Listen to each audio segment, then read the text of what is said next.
तो दोस्तों आज अपन बात करेंगे एसिडिक स्ट्रेंथ के बारे में। सबसे आसान तरीके से हम लोग सीखेंगे एसिडिक स्ट्रेंथ कैसे निकालते हैं, ठीक है ना। तो आप लोग जैसे कि जानते ही होंगे के मतलब क्या होता है, एसिड होता है, और के भी मतलब क्या होता है, बेस होता है। ऐसे इसको अगर पी के फॉर्म में लिखें, पी के फॉर्म में, ठीक है ना। तो जैसे ही पी के आएगा तो उसको आप जस्ट अपोजिट कर दो। जैसे यहाँ के मतलब एसिड हुआ तो जैसे ही पी लग गया मतलब इसको क्या कर दो, आप बेस कर दो। या पी के भी मतलब क्या हो जाएगा, एसिड। यहाँ के भी मतलब क्या था, बेस था, तो यहाँ पी लग जाएगा तो वो क्या हो जाएगा, एसिड हो जाएगा, ठीक है। फिर अगर हम बात करें एसिडिक स्ट्रेंथ निकालने के लिए तो सबसे पहले आप देखा करो, ठीक है ना। या तो कभी कभी होता है क्या, इन जनरल ट्रेंड में ऐसे पीरियोडिक टेबल से पूछ देता है क्वेश्चनों को। तो अगर हम बात करें एसिडिक स्ट्रेंथ जो होता है डायरेक्टली प्रोपोर्शनल किसके होगा, ईएन के। तो ईएन जितना ज़्यादा होगा एसिडिक स्ट्रेंथ उतना ज़्यादा होगा। जैसे अगर हम बात करें CH4 NH3 H2 और HF में, तो आप लोग जानते हो यहाँ से H प्लस निकालोगे तो यहाँ माइनस बनेगा, यहाँ से H प्लस निकालोगे तो माइनस बनेगा, H प्लस निकालोगे तो माइनस बनेगा, और H प्लस निकालोगे तो माइनस बनेगा। अब देखोगे अगर कि ये निगेटिव चार्ज जितना ज़्यादा स्टेबल होगा एसिडिक स्ट्रेंथ उसका उतना ज़्यादा होगा, है ना। तो अगर आप ध्यान से देखोगे, एक दो तीन चार, चारों में निगेटिव चार्ज बन रहा है।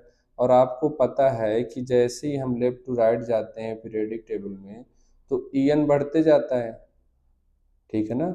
और जितना ज़्यादा ईएन होगा उस पर अगर निगेटिव चार्ज होगा तो उतना ही ज़्यादा क्या होगा, स्टेबल होगा। मोर ईएन पर निगेटिव चार्ज क्या होगा, ज़्यादा स्टेबल कहलाता है। तो अगर हम बात करें एसिडिक स्ट्रेंथ के ऑर्डर का, तो जैसे ही आप पीरियोडिक टेबल में लेफ्ट टू राइट जाओगे तो आप कैसे देखोगे, आप देखोगे ईएन से। और ईएन जानते हो आप लेफ्ट टू राइट जाने पर पीरियोडिक टेबल में क्या होता है, बढ़ता है। तो इसका एसिडिक स्ट्रेंथ भी क्या होगा, बढ़ेगा, ठीक है। सेम ऐसे अगर आप इसमें देखोगे ध्यान से, इस पर क्या है, यहाँ नाइट्रोजन और क्या है, ऑक्सीजन है। तो आप देखोगे मोर ईएन है तो एसिडिक स्ट्रेंथ इससे क्या होगा, ज़्यादा होगा, ठीक है। फिर अगर हम बात करें जो एसिडिक स्ट्रेंथ होता है, ठीक है ना। एसिडिक स्ट्रेंथ क्या होगा भाई, एसिडिक स्ट्रेंथ होगा, पहले तो इन्वर्सली प्रोपोर्शनल होता है बॉन्ड स्ट्रेंथ के, और डायरेक्टली प्रोपोर्शनल होगा किसके, साइज के। तो अगर जनरल सा ट्रेंड पूछता है कि मान लीजिए हमारे पास HF है, HCl है, HBr है, HI है, और इसमें आपको एसिडिक स्ट्रेंथ का ऑर्डर बताना। देखो कैसे जा रहे हो आप लोग, पीरियोडिक टेबल में हो, पीरियोडिक टेबल में आप कहाँ जा रहे हो, टॉप टू बॉटम जा रहे हो। टॉप टू बॉटम जाने पर अगर आप ध्यान से देखोगे, जैसे फ्लोरीन है ना, हमारे पास क्या है, हाइड्रोजन और फ्लोरीन का बॉन्ड है, हाइड्रोजन क्लोरीन का बॉन्ड है, हाइड्रोजन ब्रोमीन का बॉन्ड है, और हाइड्रोजन आयोडीन का बॉन्ड है। और आपको पता है कि जैसे जैसे टॉप टू बॉटम जाओगे तो साइज क्या होते जाता है, साइज इंक्रीज होते जाता है। अब साइज इंक्रीज होगा तो आप बताइए, HF का बॉन्ड छोटा है, साइज क्या है, छोटा है ना। और H और हाइड्रोजन और फ्लोरीन के बीच जो बॉन्ड होता है स्ट्रॉन्ग बॉन्ड होता है, उससे कम HCl का बॉन्ड वीक होता है, उससे कम HBr का बॉन्ड वीक होता है, और सबसे जो ज्यादा वीक बॉन्ड होता है किसके बीच होता है, H आई के बीच, है ना, H और I के बीच। तो मुझे ये बताइए आप लोग, H प्लस आसानी से किससे आप निकाल सकते हैं, जिसका बॉन्ड वीक होगा। तो जिसका बॉन्ड वीक होगा तो मुझे बताइए H और I का बॉन्ड क्या है, वीक है। तो H प्लस यहाँ से क्या हो जाएगा, इजिली चला जाएगा। तो जहाँ से H प्लस इजिली जाएगा तो उसका एसिडिक स्ट्रेंथ क्या होगा, ज़्यादा होगा। हम एसिडिक स्ट्रेंथ क्या करेंगे, आप एसिडिक स्ट्रेंथ जितना जल्दी H प्लस ईजिली चला जाए, जहाँ से H प्लस जितना जल्दी ईजिली निकलेगा एसिडिक स्ट्रेंथ उसका उतना ज़्यादा होगा। या हम बात करें एसिडिक स्ट्रेंथ के लिए एक और होता है ऑर्डर, उसको अपन आगे बात करते हैं।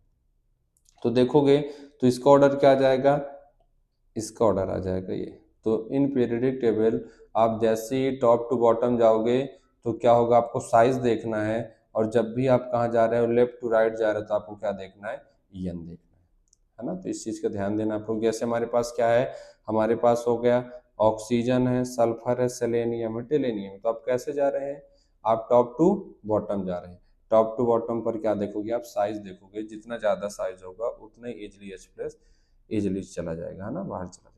ऐसे ही आप इसमें देखोगे, ये हमारे पास क्या ऑक्सीजन और सल्फर है, ऑक्सीजन सल्फर में क्या होगा, टॉप टू बॉटम जा रहे हो तो एसिडिक स्ट्रेंथ क्या होगा, बढ़ेगा। तो आप जब भी पीरियोडिक टेबल में जाओ तो टॉप टू बॉटम साइज देखो, लेफ्ट टू राइट क्या देखो, ईएन देखो। तो ईएन क्या है, एसिडिक स्टैंड डायरेक्टली प्रोपोर्शनल किसके होगा, ईएन के, और directly proportional top to bottom जाओगे तो साइज के। फिर अगर हम बात करें, आप लोग देखे हो कि जैसे जब आप क्या करते हो एसिडिक स्टैंड में H प्लस निकालने के बाद वो क्या बनता है, निगेटिव चार्ज बनता है। कोई भी एटम होता है, जैसे हमारे पास HA है, इससे क्या करोगे, अगर H प्लस निकालोगे तो क्या बनेगा, H का प्लस और A का निगेटिव। तो हम क्या बोलते हैं कि अगर ये H प्लस की कंसंट्रेशन जितनी ज्यादा होगी, एसिडिक स्ट्रेंथ क्या होगा, उतना ज्यादा होगा, ठीक है। या फिर हम क्या बोलते हैं, ये जो निगेटिव आयन है ए पर निगेटिव, इसको क्या बोलते हैं, कॉन्जुगेट बेस बोलते हैं, है ना। इसको अपन क्या बोलते हैं, कॉन्जुगेट बेस बोलते हैं। तो ये जो बेस बना है, ये जो कॉन्जुगेट बेस है, या निगेटिव चार्ज जो बना है, इसको अब कौन स्टेबलाइज करेगा, है ना। ये निगेटिव चार्ज जितना ज्यादा स्टेबल होगा, एसिडिक स्ट्रेंथ उसका उतना ज्यादा होगा। तो निगेटिव चार्ज को कौन स्टेबलाइज कर सकता है, EWG ग्रुप स्टेबलाइज कर सकता है। निगेटिव चार्ज को कौन स्टेबलाइज करेगा, EWG ग्रुप स्टेबलाइज करेगा, बैक बॉन्डिंग स्टेबलाइज करेगा, एरोमेटिसिटी स्टेबलाइज करेगा, है ना। तो EWG ग्रुप स्टेबलाइज करेगा और EDG ग्रुप क्या करेगा, इसको डिस्टेबलाइज करेगा, ठीक है। तो अगर हम बात करें, यहीं पास देखो निकल क्या रहा है कि एसिडिक स्ट्रेंथ डायरेक्टली प्रोपोर्शनल किसके होगा, बैक बॉन्डिंग के। डायरेक्टली प्रोपोर्शनल किसके होगा, एरोमेटिसिटी के।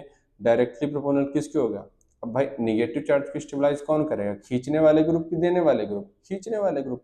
तो माइनस एम का पावर ज्यादा होता है, फिर माइनस आई, और हमको देने वाले क्या चाहिए, कम चाहिए, इसलिए इसकी इनवर्सली प्रोपोर्शनल है। और सबसे कम कौन, देखो सब एम सबसे ज्यादा देता है, जो देगा वो खींचेगा कम, और जो कम देगा वो खींचने के बराबर कहलाएगा। तो इसलिए प्लस आई, फिर उससे कम प्लस और सबसे कम प्लस एम देखना, ठीक है। ये बहुत इंपॉर्टेंट है। ये अगर आपसे बन जाएंगे ये वाले ऑर्डर से, आपको ऐसे करना है, तो आप एसिडिक स्टैंड में कभी गलत नहीं होगी, ठीक है। फिर अब हम कुछ क्वेश्चन करते हैं। देखो ऐसे क्वेश्चनों के लिए हम क्या लगाएंगे, DNP रूल लगाएंगे, है ना। ऐसे क्वेश्चनों को करने के लिए हम क्या लगाएंगे, DNP रूल लगाएंगे। डी मतलब आप जानते हो, डी मतलब क्या होता है, डिस्टेंस होता है ना, डिस्टेंस होता है। एन मतलब क्या होता है, आप जानते हो, एन मतलब क्या होता है, नंबर होता है। और पी मतलब क्या होता है, पावर होता है। तो आपको ऐसे सिस्टमेटिक तरीके से चलना है। पहले आप क्या देखोगे, डिस्टेंस देखोगे, फिर आप क्या देखोगे, नंबर देखोगे, फिर आप क्या देखोगे, पावर देखोगे, ठीक है।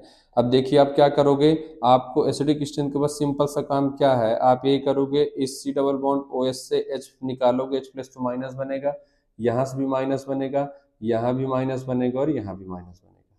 अब मुझे बताओ, अब ये माइनस को आपको देखना है कि ज्यादा स्टेबलाइज कौन करता है, ठीक है। तो अगर आप ध्यान से देखोगे, यहाँ से प्लस आई कर रहा है, यहाँ से प्लस आई कर रहा है, ठीक है। ये दोनों साइड से प्लस आई कर रहा है, और ये तीनों साइड से प्लस आई कर रहा है, ठीक है। अब हमको पता है एनायन को प्लस आई, है ना, मतलब क्या है, इलेक्ट्रॉन देने वाले ग्रुप नहीं चाहिए, या हो तो कम चाहिए, ठीक है ना। तो जो कम देगा वो खींचने के बराबर कहलाएगा। देखो ये सबसे प्लस आई दूर है तो इसको कम देगा, ये ये थोड़े पास जा रहा है, ये देखोगे तो ये और पास जा रहा है, दोनों साइड से दे रहे हो, तीनों साइड से। तो जो ज्यादा देगा वो खींचेगा कम। एनायन को क्या कर रहा है, वो डिस्टेबलाइज कर रहा है। तो आप क्या करो, जो कम देगा वो खींचने के बराबर कहलाएगा, तो इसलिए इसका ऑर्डर क्या आ जाएगा, ऐसे, ठीक है। तो ऐसे आपको देखना, जैसे यहाँ देखो, अब देखोगे तो यहाँ से भी H प्लस बाहर जाएगा तो इतना बनेगा, सी डबल बॉन्ड ओ का negative, C double bond O का negative, C double bond O का निगेटिव। अब मुझे बताओ Cl क्या करता है, माइनस आई, ये भी Cl माइनस आई, ये भी Cl माइनस आई, और ये क्या कर रहा है, प्लस आई। तो इतना तो क्लियर हो गया सर कि जो डी वाला है वो सबसे लास्ट में आएगा। क्यों, क्योंकि एसिडिक स्ट्रेंथ को खींचने वाले ग्रुप चाहिए, देने वाले ग्रुप नहीं चाहिए। अब देख लो, ये Cl यहाँ Cl यहाँ Cl है, तो आप क्या लगाओ, फिर से आप DNP लगाओ, क्या लगाओगे, DNP। अब देखो इस कार एसिड के साथ यहाँ Cl लगा हुआ है, इस एसिड के साथ ये कार्बन से Cl लगा हुआ है, और एसिड के साथ इस कार्बन से Cl लगा। तो अगर आप देखोगे ये Cl एसिड के पास में है, ये थोड़ा सा दूर जा रहा है, और ये थोड़ा सा और दूर जा रहा है। तो आप देखो डिस्टेंस से क्लियर कर ली कि जो माइनस वाली चीज जितना ज्यादा पास होंगे निगेटिव के, उतना ज्यादा क्या होंगे, स्टेबलाइज होंगे, उतने ज्यादा स्टेबल होंगे। माइनस वाले चार्ज निगेटिव के जितने पास होंगे उतने ही ज़्यादा स्टेबल होंगे। तो देखो यहाँ डिस्टेंस से ही क्लियर हो गया, ये पास में है, ये थोड़ा दूर में है और दूर में है, और ये प्लस आई कर रहा है, तो इसलिए ऑर्डर क्या आएगा, ए बी और क्या आएगा, सी आएगा, और लास्ट में डी तो है ही है। ठीक है, ये हो जाएगा आपका डीएनपीसी। ऐसे ही देखो यहाँ से एसिड्स निकालोगे, सी डबल बॉन्ड ओ का माइनस बनेगा, यहाँ से सी डबल बॉन्ड ओ का माइनस, यहाँ से सी डबल बॉन्ड ओ का माइनस, और यहाँ से सी डबल बॉन्ड ओ का माइनस। अब देखोगे तो ये क्या कर रहा है, प्लस आई कर रहा है, ये क्या कर रहा है, माइनस आई, सी एल माइनस आई और ये सी एल माइनस आई। तो इतना तो क्लियर हो गया कि जो हमारा क्या है, हमारे पास जो ए है वो सबसे लास्ट में आएगा। क्यों, क्योंकि ये प्लस आई कर रहा है। अब ये भी माइनस आई कर रहा है, देखो इसी कार्बन सब इसी कार्बन पर है, ये भी इसी कार्बन पर है, ये भी इसी कार्बन पर है। तो इस बार डिस्टेंस भी क्या हो गया है, सेम हो गया। देखो सेम डिस्टेंस है इसी कार्बन पर, इतने कार्बन पर है। ये देखो इसका डिस्टेंस और इसका डिस्टेंस सेम डिस्टेंस है एक एक कार्बन पर। तो डिस्टेंस से डिसाइड नहीं हुआ, तो अब किससे डिसाइड करोगे, नंबर से। तो यहाँ देखोगे अगर आप ध्यान से, यहाँ कितने Cl है, एक, यहाँ कितने हैं, दो, और यहाँ कितने हैं, तीन। तो जितना ज़्यादा Cl है मतलब उतना ही ज़्यादा माइनस आई है, और जितना ज़्यादा माइनस आई होगा उतना ही ज़्यादा इलेक्ट्रॉन को खींचेगा, मतलब एनायन को उतना ही ज़्यादा क्या करेगा, वो स्टेबलाइज करेगा। ठीक है, तो तीन तीन Cl मतलब तीन तीन साइड से इलेक्ट्रॉन खींच रहा है, ये दो दो, ये एक एक, और ये प्लस आई कर रहा है। ठीक है, ऐसे देखो यहाँ से देखो इसके रिस्पेक्ट में देखो डिस्टेंस सेम है, यहाँ देखो, यहाँ देखो, देखो एक एक कार्बन पर है, यहाँ डिस्टेंस सेम है। अब नंबर देखो, यहाँ एक है, यहाँ भी एक है, यहाँ भी एक है, यहाँ भी एक है, तो यहाँ नंबर भी सेम है। ना तो डिस्टेंस से डिसाइड हुआ, ना ही नंबर से डिसाइड हुआ। अब किससे डिसाइड करोगे, तो अब डिसाइड करोगे किससे, पावर से डिसाइड करोगे। और पावर में देखो फ्लोरीन, फिर क्लोरीन, फिर ब्रोमीन और आयोडीन, तो आपको माइनस आई का ऑर्डर आपको आराम से पता है। ठीक है, तो ये आप कर लोगे आसानी से। फिर अगर आप देखोगे यहाँ से H प्लस निकालोगे तो निगेटिव बनेगा, यहाँ निगेटिव बनेगा, यहाँ निगेटिव बनेगा। अब देखो ये प्लस आई कर रहा है, ये क्या कर रहा है, डबल बॉन्ड है, डबल बॉन्ड का तो 33.33% करेक्टर होता है, और ये ट्रिपल बॉन्ड का 50% करेक्टर होता है, और सिंगल बॉन्ड किससे क्या होता है, 25 करेक्टर होता है। तो बस जितना ज़्यादा परसेंटेज एस करेक्टर क्या करोगे, परसेंटेज एस करेक्टर आपका अगर क्या होगा, इंक्रीज होगा, तो क्या होगा, ईएन क्या होगा, इंक्रीज होगा। और अगर ईएन इंक्रीज होगा तो माइनस आई इंक्रीज होगा, और माइनस आई इंक्रीज होगा तो एसिडिक स्ट्रेंथ इंक्रीज होगा। बस सिंपल सा है। ठीक है, फिर देखो यहाँ से H प्लस निकालोगे तो CH3O का माइनस, ऐसे इस पर बनाओगे तो CH3 CH2O का माइनस, ऐसे इधर से बनाओगे तो यहाँ माइनस, और इधर से बनाओगे तो यहाँ माइनस। तो देखोगे तो पीछे से प्लस आई कर रहा है, ये भी क्या कर रहा है, प्लस आई कर रहा है ना। ये क्या कर रहा है, दोनों साइड से प्लस आई कर रहा है, और ये क्या कर रहा है, तीनों साइड से प्लस आई कर रहा है। तो देखो तीनों साइड से इलेक्ट्रॉन दे रहा है, तो और हमको एसिडिक स्ट्रेंथ को देने वाले नहीं खींचने वाले चाहिए। तो बताओ एनायन को देने वाले तो स्टेबलाइज करेंगे नहीं, खींचने वाले चाहिए। और यहाँ तीनों चारों को चारों दे रहे हैं, तो जो कम देगा वो खींचने के बराबर कहलाएगा। तो देखोगे इस पे देखोगे तो नंबर आप कार्बन इंक्रीज करोगे तो प्लस आई क्या होता है, इंक्रीज होता है। ठीक है ना, तो इसलिए इसका ऑर्डर क्या आ जाएगा, ये आ जाएगा। नंबर आप कार्बन इंक्रीज करोगे तो प्लस आई इंक्रीज होगा, नंबर आप ब्रांच इंक्रीज करोगे तो प्लस आई इंक्रीज होगा। सेम ऐसे ही क्या करोगे आप, इसमें भी आप क्या करोगे, सेम ऐसे ही बनाओगे। यहाँ से क्या करोगे, H प्लस निकालोगे, यहाँ से H प्लस निकालोगे। ठीक है ना, इसको आप बी मान लीजिए। ठीक है, यहाँ से H प्लस निकालोगे और यहाँ से H प्लस निकालोगे, तो अगर वहाँ से H प्लस निकालोगे तो यहाँ निगेटिव बनेगा एक। ठीक है ना, अब यहाँ से देखोगे निगेटिव बनेगा तो क्या कर रहे हैं, प्लस आई कर रहा है। अगर यहाँ से निकालोगे H प्लस तो ये निगेटिव क्या बन रहा है, और जब ये निगेटिव बन रहा है देखो इधर से भी प्लस आई है, इधर से भी प्लस आई है, और इधर से तीनों साइड से प्लस आई कर रहा है। और अगर यहाँ से H प्लस निकालोगे तो यहाँ माइनस बनेगा, देखो दोनों साइड से क्या कर रहा है, दोनों साइड से प्लस आई कर रहा है। अब मुझे बताओ प्लस आई तो ज़्यादा इलेक्ट्रॉन देता है, जो कम प्लस आई करेगा वो एक कम देगा। तो देखो पहला कौन आ जाएगा, ये देखो एक ही साइड से दे रहा है, पहले कौन आ जाएगा, ए आ जाएगा। फिर ये दोनों साइड से दे रहा है तो उससे कम कौन आ जाएगा, सी। और ये तीनों साइड से दे रहा है, देखो इधर से भी दे रहा है, इधर इधर से भी दे रहा है, और इधर से भी दे रहा है। है ना, ये नहीं दे रहा, तो कौन आ जाएगा लास्ट में, आपका बी आ जाएगा। बस सिंपल से जैसे आपने ऊपर वाले को किया था वैसे ही सेम इसको भी करोगे। फिर देखो यहाँ से H प्लस निकालोगे तो यहाँ निगेटिव बनेगा, यहाँ से H प्लस निकालोगे तो यहाँ निगेटिव बनेगा। वो मेंशन करके देंगे तो आपको वहीं का हाइड्रोजन निकालना है। अब देखो यहाँ निगेटिव बनेगा, यहाँ निगेटिव बनेगा, ठीक है ना। अब देखो ये रेजोनेंस करेगा तो ऑक्सीजन पर निगेटिव जाएगा, ये रेजोनेंस करेगा तो कार्बन पर निगेटिव जाएगा। तो क्या होगा, मोर ईएन पर निगेटिव चार्ज क्या होता है, स्टेबल होता है, और निगेटिव चार्ज स्टेबल होगा मतलब एसिडिक स्ट्रेंथ क्या होगा, ज़्यादा होगा इसका, ठीक है। फिर ऐसे ही सेम इस पर NO2 है तो यहाँ से प्लस आई कर रहा है, ये देख रहे हो, ये प्लस आई कर रहा है, अभी बताया नंबर ऑफ कार्बन इंक्रीज तो प्लस आई इंक्रीज, ये क्या कर रहा है, दोनों साइड से प्लस आई कर रहा है और ये तीनों साइड से प्लस आई कर रहा है। तो हमको देने वाले ज़्यादा नहीं चाहिए, कम देने वाले चाहिए, जो खींचने के बराबर कहलाएगा, बन जाएगा। चलो अगला देखो, अब हमारे पास क्या है, अब देखो यहाँ से H प्लस निकालोगे, यहाँ से H प्लस निकालोगे तो ये स्ट्रक्चर बनेगा, ये स्ट्रक्चर बनेगा। अब यहाँ से देखोगे तो ये क्या कर रही है, माइनस आई की तरह काम कर रहा है, माइनस आई की तरह काम कर रहा है। तीन तीन Cl है तो यहाँ तीन तीन फ्लोरीन है, डिसाइड नहीं हुआ तो आप पावर से डिसाइड कर लो, पावर में फ्लोरीन ज़्यादा होता है इसलिए इसका एसिडिक स्ट्रेंथ क्या होगा, ज़्यादा। अब देखो CH और CHF है तो यहाँ से हाइड्रोजन निकालोगे तो कार्बन पर निगेटिव आएगा, यहाँ से हाइड्रोजन निकालोगे तो कार्बन पर निगेटिव आएगा। अब देखो Cl जो होता है, Cl है ना, Cl के पास क्या होता है, वैकेंट d ऑर्बिटल होता है ना, Cl के पास क्या होता है, वैकेंट d ऑर्बिटल होता है, जिसकी वजह से यहाँ क्या होने लगता है, BBS होने लगता है, बैक बॉन्डिंग स्टेबलाइज कंपाउंड, इसलिए ये ज़्यादा स्टेबल होता है। यहाँ देखो फ्लोरीन के पास वैकेंट ऑर्बिटल नहीं होता इसलिए यहाँ no BBS, no back bonding stabilise compound, जिसका BBS ज़्यादा होगा, बैक बॉन्डिंग ज़्यादा होगा या बैक बॉन्डिंग करेगा वो ज़्यादा एसिडिक होगा।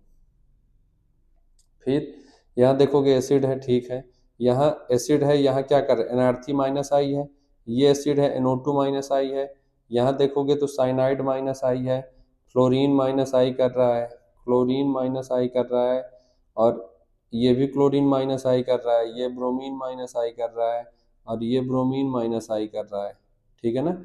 अब देखोगे सारे सारे माइनस आई कर रहे हैं, है ना। तो आप क्या देखोगे, आप पावर से डिसाइड करो, पहले क्या लगाओ, डिस्टेंस। तो इस एसिड के डिस्टेंस में देखो ये है ना, इनको देखोगे डिस्टेंस में तो ये वाला, एक ये वाला, एक ये वाला, एक ये और एक ये डिस्टेंस में सेम है। बाकी इनको देखो डिस्टेंस से दूर जा रहे हैं तो हमको दूर वाले बाद में डिसाइड करेंगे।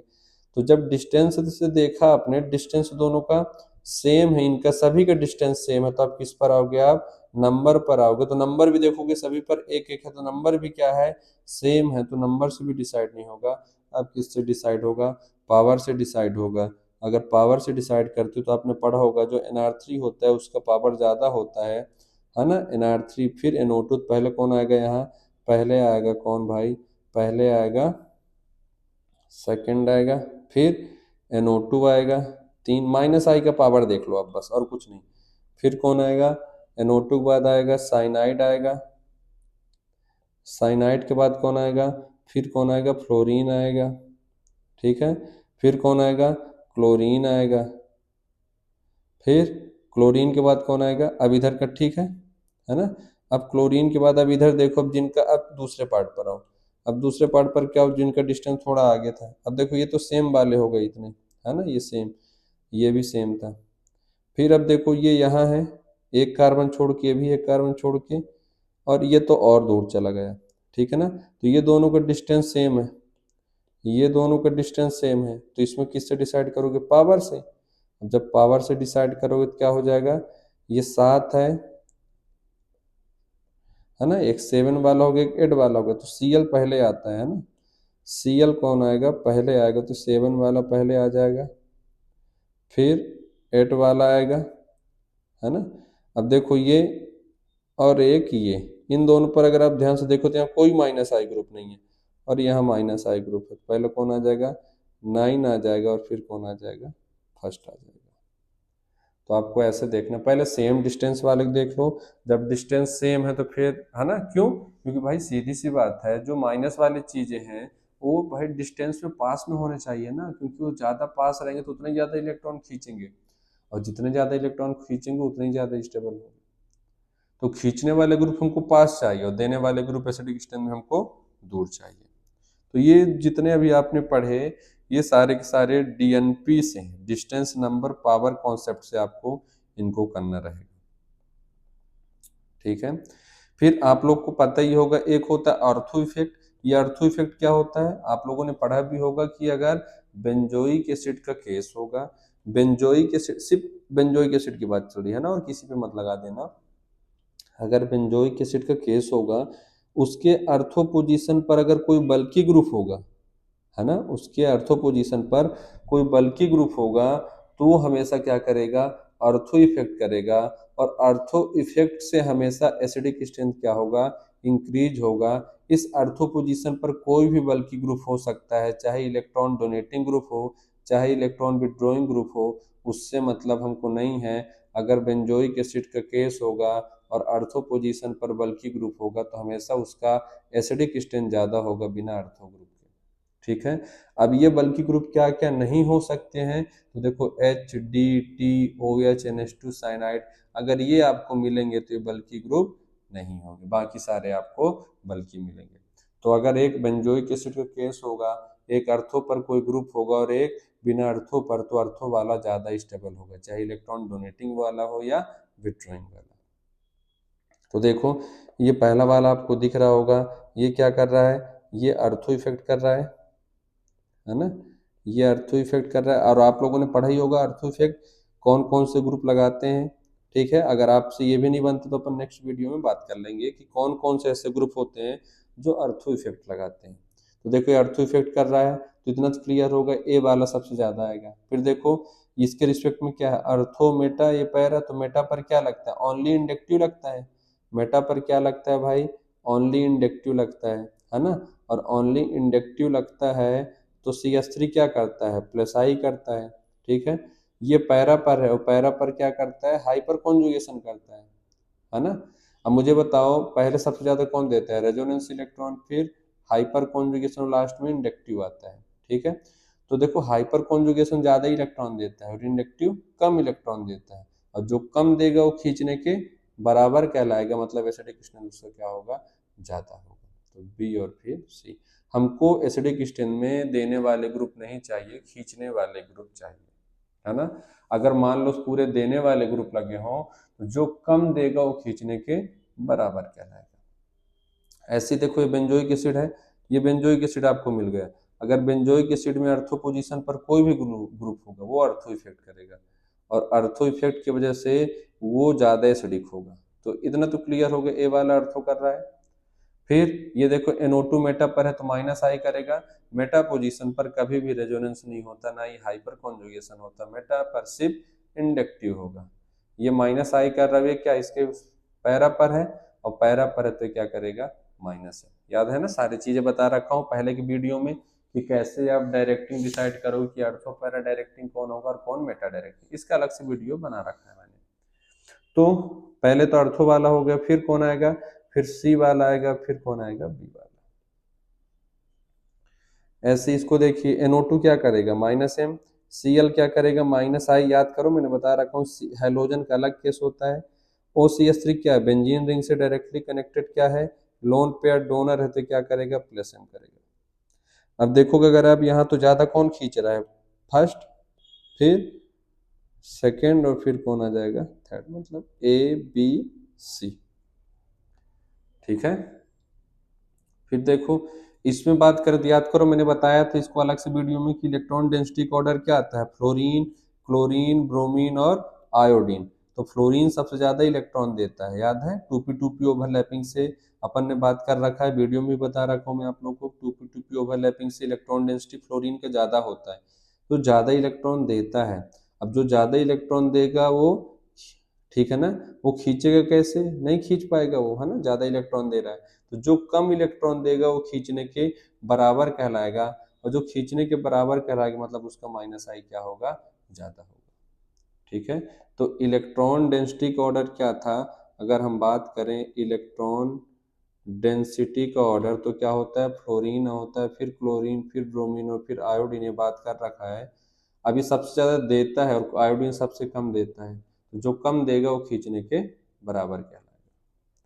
अब देखो ये क्या है, मेटा पर है, सभी मेटा पोजीशन पर है, और मेटा पर आपको क्या लगाना है, मेटा पर आपको ओनली इंडक्टिव लगाना है।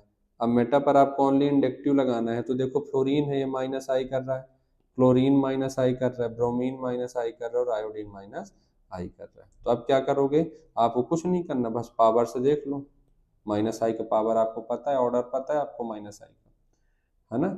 तो माइनस आई से आप कर सकते हो कि फ्लोरीन ज़्यादा होता है माइनस आई, फिर क्लोरीन, फिर ब्रोमीन और फिर आयोडीन। फिर ऐसे ही अगर हम बात करें, देखो ये अर्थो इफेक्ट लगा रहा है ना, ये अर्थो इफेक्ट लगा रहा है, तो आपको अगर पता होगा तो अर्थो इफेक्ट वाला क्या आता है, सबसे पहले आता है, ठीक है ना। अर्थो इफेक्ट वाले क्या आता है, सबसे पहले आएगा। ओ सी एस थ्री क्या करता है, माइनस आई करता है, और ओ सी एस थ्री क्या करता है, प्लस एम करता है, ठीक है। तो पहले तो ऑर्डर क्या आ जाएगा, ए बी और सी, क्योंकि अर्थो इफेक्ट वाला सबसे पहले, फिर माइनस आई वाला और लास्ट में प्लस एम, क्योंकि देता जाता है। फिर एक अच्छी बुक है, पीटर सेक्स का अच्छा बुक है, उसमें क्या बोला गया है, एक डेटा निकाला गया है इससे, कि जो अर्थो और मेटा का होता है वो नियरली इक्वल होते हैं, है ना। जो अर्थो और पैरा का होगा वो नियर अर्थो और जो मेटा का होगा नियरली क्या होंगे, इक्वल होंगे। देखोगे आप इसका पीके देखोगे तो क्या है, 4.09 है, और इसका क्या है, 4.09 सेम है। तो अगर कभी मल्टीपल क्वेश्चन आ जाए, है ना, अगर कभी मल्टीपल क्वेश्चन आ जाए और उसमें पूछे कि क्या ये नियरली इक्वल होंगे, तो आपको इसको भी लगाना है ना, इसको भी लगाना है और लास्ट में पैरा को। तो डेटाबेस है, निकाला गया, एक्सपेरिमेंट किया गया था, उससे पता चला है, तो आप इसको ध्यान रखना, ठीक है। और इसको तो आप लोग जानते ही हो, ये अर्थो इफेक्ट लगाएगा। फिर देखो, याद करो मैंने बताया था FON, अगर मोर ईएन पर हाइड्रोजन होगा तो क्या करेगा, हाइड्रोजन बॉन्डिंग करेगा। और हाइड्रोजन बॉन्डिंग कितने टाइप के होते हैं, दो टाइप के होते हैं। तो हाइड्रोजन बॉन्डिंग क्या करेगा, यहाँ से H प्लस जाएगा तो यहाँ के जो निगेटिव क्या करेगा, हाइड्रोजन बॉन्डिंग करेगा।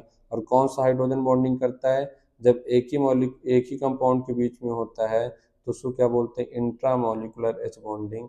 और अलग अलग होगा तो कंपाउंड के बीच, तो उसको हम क्या बोलते हैं, इंटरमॉलिकुलर। तो यहाँ देखो हाइड्रोजन बॉन्डिंग हो रहा है, यहाँ क्या कर रहा है, माइनस आई, नो एच बॉन्डिंग, है ना। माइनस आई क्यों कर रहा है, क्योंकि मेटा पर ओ एच है, माइनस आई इंडक्टिव देखना है। और जितना ज़्यादा हाइड्रोजन बॉन्डिंग होगा, है ना, एच बॉन्डिंग क्या होगा, एच बॉन्डिंग अगर इंक्रीज होगा तो एसिडिक स्ट्रेंथ भी क्या होगा, इंक्रीज होगा, ठीक है।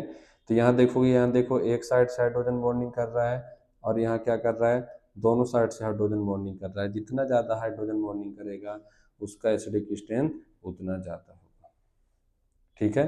तो आज के लिए दोस्तों इतना ही है ना। फिर और आगे एसिडिक स्ट्रेंथ के क्वेश्चन करेंगे, अभी आप लोग इतना पढ़िए अच्छे से ही, ठीक है। चलिए, थैंक यू।